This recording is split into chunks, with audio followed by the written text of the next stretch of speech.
नमस्कार। पिछली कारिकाओं में आपने देखा कि हम लोग चर्चा कर रहे थे कि मत्त वारुणी का निर्माण किस प्रकार करना चाहिए।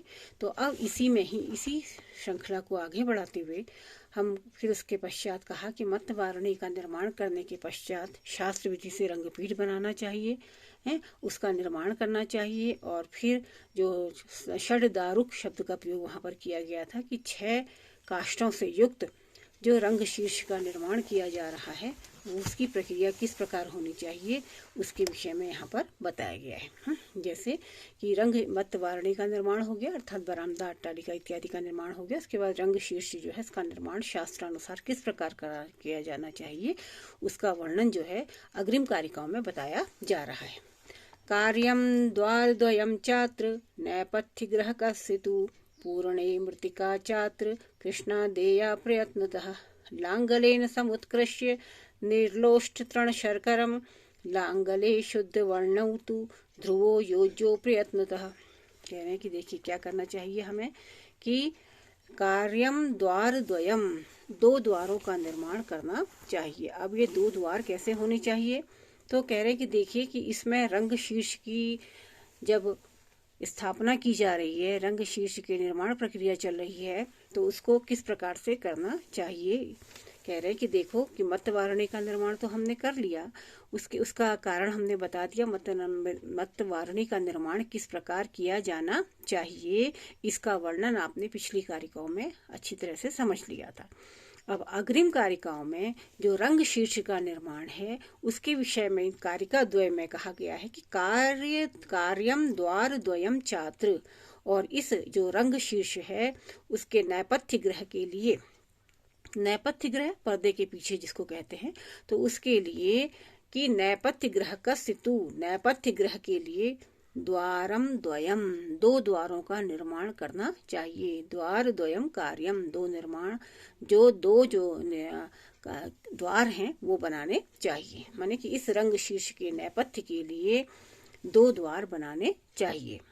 तो और द्वार को बनाने का कार्य हुआ। तो उसके बाद आगे क्या कह रहे हैं, पूर्णे मृत्तिका चात्र कृष्णा देवा प्रयत्नतः, और फिर उसके पश्चात इसको भरने के लिए मिट्टी लानी चाहिए, काली मिट्टी कह रहे हैं।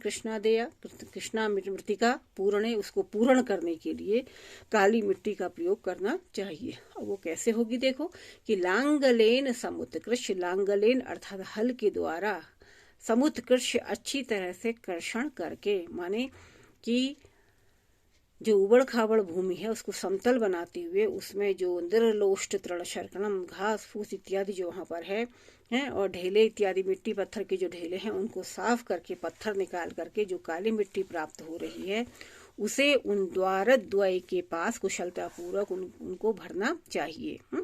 और अब जब हल है भाई, लांगल चल रहा है, हल चलाया जा रहा है, तो उसमें जो युक्त बैलों की जो जोड़ी है उसके विषय में भी बता रहे हैं। बताते हुए कह रहे हैं कि हल में भी उज्ज्वल वर्ण के जो बैल द्वय अर्थात बैलों की जोड़ी सावधानी पूर्वक जोड़नी चाहिए।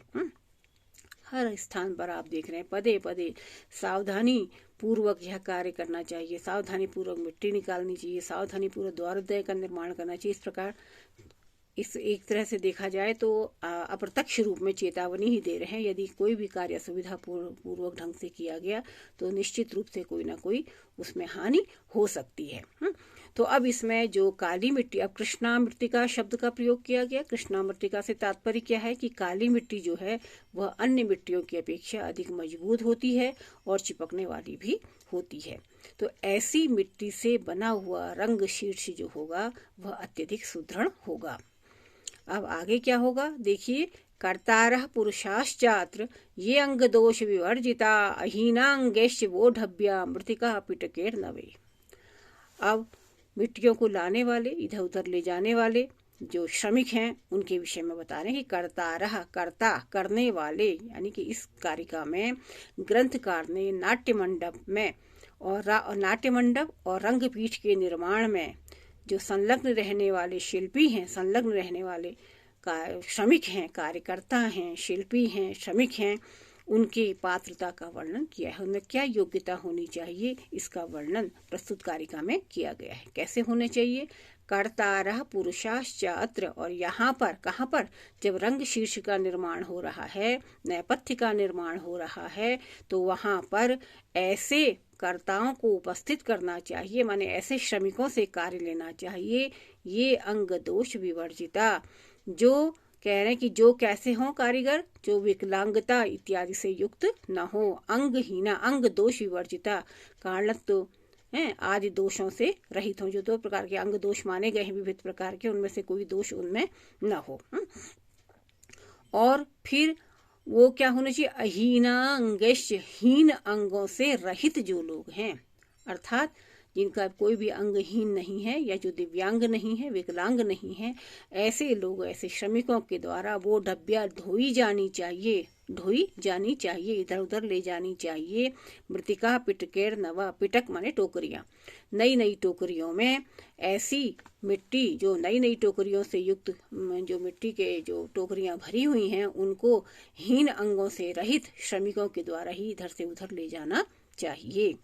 इससे क्या होगा, एवं विधे प्रकर्तव्यम रंग शीर्ष प्रयत्नतः, पूर्व पृष्ठम न कर्तव्यम मत्स्य पृष्ठम तथैव च, शुद्धादर्श तलाकारम रंग शीर्षम प्रशस्यते, रत्नानि चात्र देयानि पूर्वं वज्रं विचक्षणे, वैडूर्यं दक्षिणे पार्श्वे स्फटिकं पश्चिमे तथा, प्रवालमुत्तरे चैव मध्ये तु कनकं भवेत्। अब उसकी प्रक्रिया को आगे बढ़ाते हुए कह रहे हैं इसमें और क्या क्या करना चाहिए कि एवं विधे प्रकृतव्यम, इस प्रकार की विधियों से, यानी कि मिट्टी जो सुदृढ़ लोग हैं, यानी जो विकलांगता के दोष से रहित हैं, ऐसे लोगों के द्वारा मिट्टी टोकरियों में ढोई जानी चाहिए। और इस प्रकार करते हुए प्रकृतव्यम एवं विधे, इस प्रकार करते हुए रंग शीर्ष प्रयत्नतः, रंग शीर्ष का निर्माण करना चाहिए, रंग शीर्ष के लिए प्रयत्न करना चाहिए, उसके निर्माण की विधि जाननी चाहिए।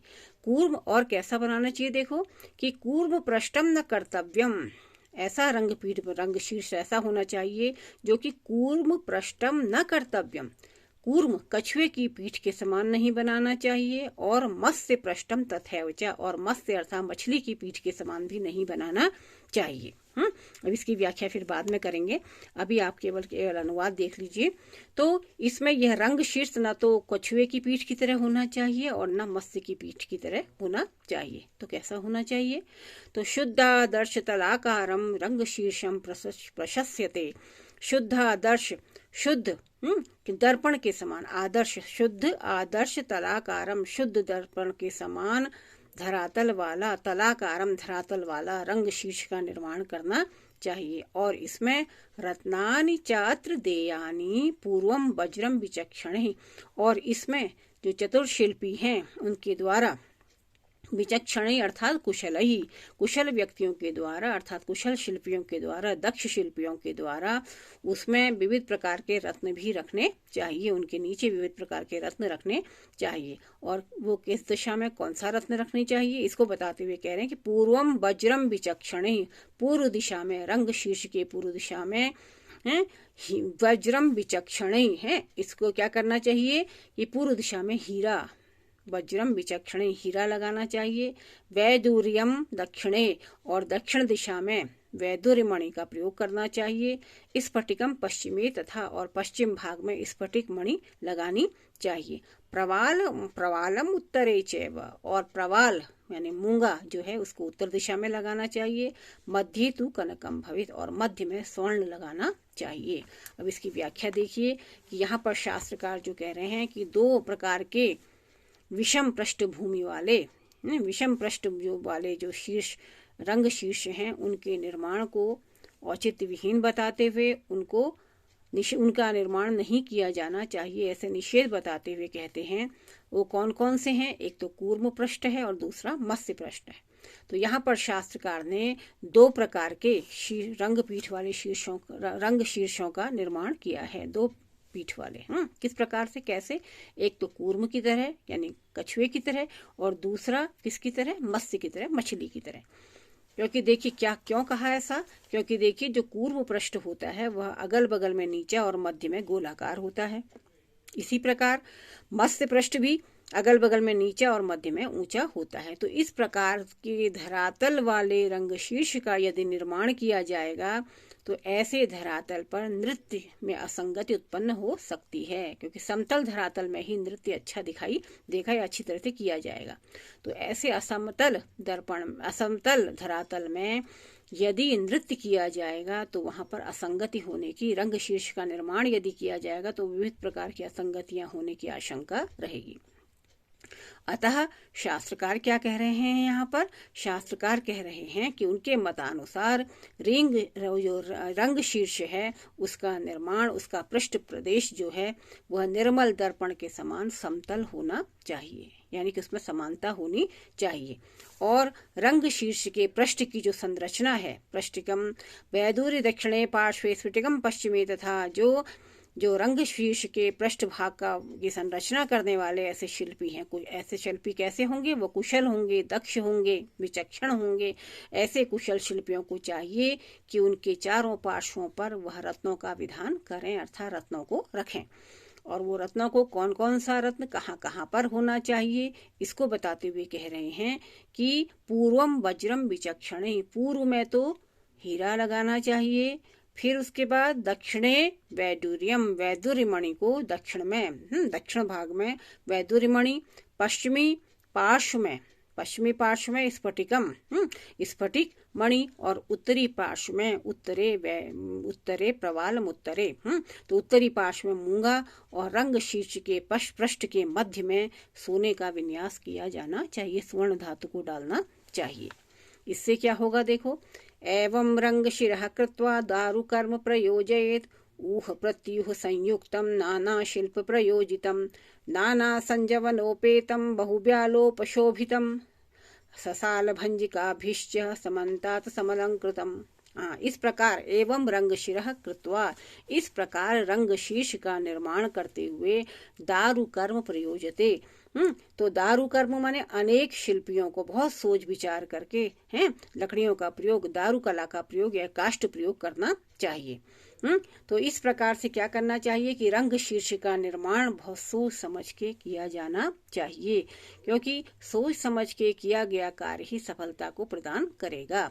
तो सोच समझ के किया गया जो यह कार्य है वह अनेक शिल्पियों से युक्त है। और क्या करना चाहिए कि नाना शिल्प प्रयोजितम, नाना शिल्प अनेक प्रकार के प्रयोगों से युक्त, अनेक शिल्पकारों के द्वारा अनेक प्रकार के शिल्पों का प्रयोग करके चतुष्कोण वाले और नाना संजीवनो बहुव्यालोपशोभितम, और साल भंजिका भिष्य समन्ता समलंकृतम, साल भंजिकाओं माने जो लकड़ी की पुत्तलिका हैं, साल भंजिका सहित अनेक सर्पाकृतियों से व्यालोपशोभितम, सर्पाकृतियों से सुशोभित, सब ओर से विभूषित लकड़ी के शिल्प का प्रयोग करना चाहिए, यानी कि वुडन वर्क जिसको सामान्य भाषा में आप कह सकते हैं।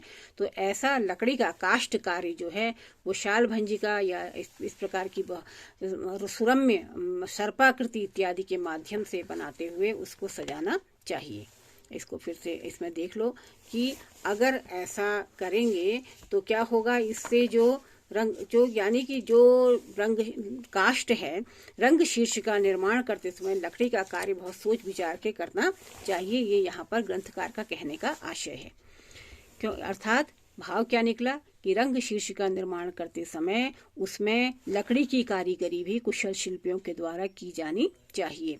इसमें अनेक चतुष्कोण होने चाहिए, और जिन्हें जो चतुष्कोण हैं उनको सर्पाकृतियों से सुशोभित किया जाना चाहिए, और सुंदर सुंदर शाल भंजिका अर्थात पुतलियों का निर्माण उसमें, काष्ठ की पुतलियों का निर्माण उसमें किया जाना चाहिए। तो उससे क्या होगा, जो रंगमंच है, रंग शीर्ष जो है वह आकर्षक लगेगा और भव्यता को प्रदान करेगा। आगे की कारिकाओं में अगले चरण में उसका वर्णन करेंगे। तब तक के लिए नमस्कार एवं धन्यवाद।